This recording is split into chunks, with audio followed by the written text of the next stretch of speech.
মতলব উপজেলার বিশিষ্ট রাজনৈতিক ব্যক্তিত্ব এবং বিএনপির সাবেক সভাপতি মরহুম আতিকুল্লাহ সরকারের 15তম মৃত্যুবার্ষিকী উপলক্ষে দোয়া মাহফিল এবং স্মরণ সভা অনুষ্ঠিত হয়েছে। মঙ্গলবার বিকেলে মতলব উত্তর উপজেলার আমিনপুর গ্রামে তার নিজ বাড়িতে উপজেলা বিএনপির উদ্যোগে এই কর্মসূচি অনুষ্ঠিত হয়। বিস্তারিত থাকছে মনিরুল ইসলাম মনিরের প্রতিবেদনে। অনুষ্ঠানে প্রধান অতিথির বক্তব্যে চাঁদপুর জেলা বিএনপির সহসভাপতি এবং বিএনপি চেয়ারপারসন বেগম খালেদা জিয়ার ব্যক্তিগত চিকিৎসক অধ্যাপক ডাক্তার শামীম আহমেদ বলেন, আতিকুল্লাহ সরকার ছিলেন অবিভক্ত মতলব উপজেলা বিএনপির প্রতিষ্ঠাতা সভাপতি এবং দলের একজন নিবেদিত প্রাণ নেতা। ফ্যাসিবাদ বিরোধী রাজনৈতিক সময়ে তাকে স্মরণ করা অত্যন্ত তাৎপর্যপূর্ণ। সভায় সভাপতিত্ব করেন মতলব উত্তর উপজেলা বিএনপির ভারপ্রাপ্ত সভাপতি বশির আহমদ খান এবং সঞ্চালনা করেন সাধারণ সম্পাদক নুরুল হক জিতু।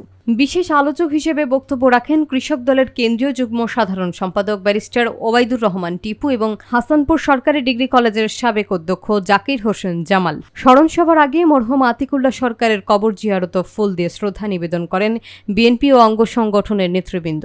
স্থানীয় নেতারা বলেন, আতিকুল্লাহ সরকারের রাজনৈতিক অবদান আজও বিএনপি এবং মতলববাসীর কাছে অনন্য দৃষ্টান্ত। আমরা যারা আসলে বিএনপি করি, জিতু বসির একই সাথে ঢাকা বিশ্ববিদ্যালয়ে সূর্য সেন হলে প্রথম দক্ষিণ তথা চাঁদপুরে জননন্দিত প্রতিশ্রুতিদার নেতা জনতা এবং সম্মানিত প্রধান অতিথি। আমি বলতে গেলে পুরো মার্কেটকে বাসা থেকে নিয়ে আসবো, আবার মঞ্চ সেদিনই